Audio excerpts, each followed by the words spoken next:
Pak Menko, saya hormati Pak Menko, Pak Mensesnek, Pak Menkyu, Pak Rosan, Pak Doni, Pak Hasan, dan rekan-rekan dari SRO, Pak Samsul dan Pak Jeffrey.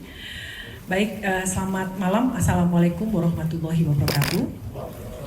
Salam sejahtera untuk kita semua. Terima kasih rekan-rekan. Izinkan saya menyampaikan beberapa hal. Yang pertama, sebagaimana teman-teman media ketahui, bahwa kemarin 3 anggota Dewan Komisioner OJK mengundurkan diri, yaitu Pak Mahendra Siregar sebagai Ketua Dewan Komisioner, Pak Mirsa Aditya Suara sebagai Wakil Ketua, dan juga Pak Inarno Jayadi sebagai Kepala Eksekutif Pengawas Pasar Modal, Derivatif, dan Karbon telah mengundurkan diri. Oleh karena itu, tadi siang ya sampai dengan sore tadi, anggota Dewan Komisioner telah melakukan rapat Dewan Komisioner dan sesuai dengan ketentuan yang ada di Undang-Undang Nomor 21 Tahun 2011 dan juga dikuatkan dengan Undang-Undang Pengembangan dan Penguatan Sektor Keuangan Nomor 4 Tahun 2023, kami telah memutuskan yang pertama mengangkat saya, Frederika Widyasari Dewi, sebagai pejabat sementara Ketua dan juga Wakil Ketua Dewan Komisioner OJK. Sementara tugas kami sebagai Kepala Eksekutif Pengawas Perilaku Pelaku Usaha Jasa Keuangan Edukasi dan Perlindungan Konsumen juga tetap kami emban. Selanjutnya Pak Hasan Fauzi diputuskan di dalam RDK tersebut menjabat sebagai pejabat sementara Kepala Eksekutif Pengawas Pasar Modal, Derivatif, dan Bursa Karbon, dan juga tetap merangkap sebagai Kepala Eksekutif Pengawas Inovasi Aset Keuangan Digital dan Kripto. Seperti itu. Jadi tidak ada kekosongan yang bisa kami sampaikan, dan kami memastikan bahwa seluruh kebijakan, program kerja, tugas OJK terlaksana dengan baik sebagaimana mestinya, dan kita tetap mengedepankan yang terbaik ya untuk kemajuan stabilitas di sektor jasa keuangan. Selanjutnya tadi menyambung dari yang disampaikan oleh Pak Menko, kami juga mempunyai komitmen untuk terus melakukan program reformasi pasar modal Indonesia. Dengan mencermati gejolak pasar yang teman-teman media juga amati beberapa waktu ini, dan juga concern dari berbagai pihak, kami OJK bersinergi dengan pemerintah dan juga seluruh stakeholder terkait akan mempercepat reformasi di pasar modal melalui pendekatan yang lebih holistik, mulai dari perbaikan kualitas emiten dan saham yang diperdagangkan, peningkatan literasi dan juga perlindungan kepada investor, terutama investor retail, serta penegakan hukum yang tegas dan konsisten.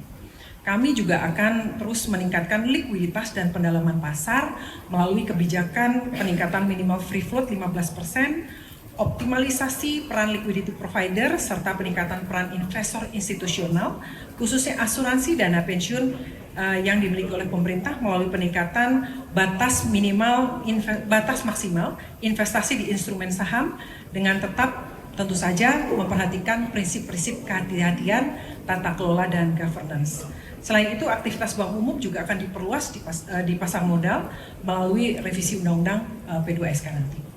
Kemudian peningkatan transparansi pemegang saham melalui kewajiban transparansi UBO-nya, Ultimate Beneficial Ownership, Affiliated Party Disclosure, serta penguatan due diligence dan KYC oleh perusahaan efek.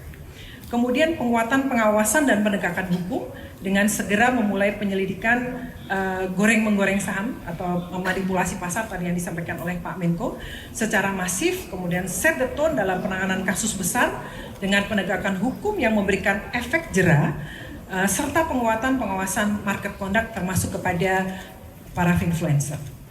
Kemudian penguatan governance dan mengurangi konflik kepentingan, diantaranya melalui demutualisasi bursa yang akan mengubah struktur kelembagaan dan perluasan kepemilikan, serta diikuti reformasi governance proses dan structure di self-regulatory organization, yaitu di bursa, KEPI, dan KSE.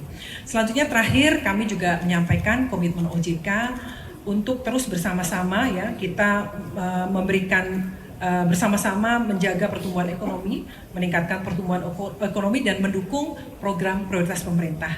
Beberapa yang bisa kami sampaikan, yang pertama, perbankan terus menyediakan pembiayaan program pembangunan termasuk Koperasi Desa Merah Putih, di mana telah disalurkan pembiayaan sebesar Rp148,6 triliun sampai dengan Desember 2025. Kemudian dalam rangka memberikan kemudahan bagi masyarakat dan pelaku usaha di wilayah bencana, kami telah menetapkan kebijakan pemberian perlakuan khusus atas kredit pembiayaan kepada debitur yang terkena dampak bencana di Aceh, Sumatera Utara, Sumatera Barat berlaku selama 3 tahun sejak 10 Desember 2025. Kemudian OJK juga terus mendorong penyaluran kredit pembiayaan untuk program MBG termasuk melalui securities crowdfunding serta program penjaminan khusus kepada petani UMKM dan pengembangan produk asuransi parametrik. Dapat kami sampaikan bahwa angkanya per Desember 2025 sebesar 1,17 triliun penyaluran kredit sudah disalurkan. Kemudian melengkapi kebijakan relaksasi terhadap pembiayaan sektor perumahan, kami juga terus mendorong bank, perusahaan pembiayaan, perusahaan Medal Funtura, BP Tapera, SMF, dan PNM untuk terus memperluas pembiayaan KPR bagi masyarakat berpenghasilan rendah. Dan terakhir, untuk meningkatkan kemudahan akses kredit pembiayaan kepada UMKM yang telah diatur melalui ketentuan OJK yang mengatur skema pembiayaan khusus bagi UMKM dan petani. Kemudian juga terakhir Pak Menko, pengembangan bursa karbon dalam rangka mendukung pengembangan nilai ekonomi karbon serta SRUK bersama kementerian terkait. Mungkin dari situ kami sampaikan, kami terima kasih, mohon dukungan Bapak Ibu semua, seluruh stakeholder, pemerintah, kita bekerja bersama-sama dan mohon dukungan media juga supaya kami bisa berhasil menjalankan proses reformasi dan juga menjaga stabilitas sistem keuangan dan mendukung pertumbuhan ekonomi. Terima kasih, kami kembalikan kepada Pak Men.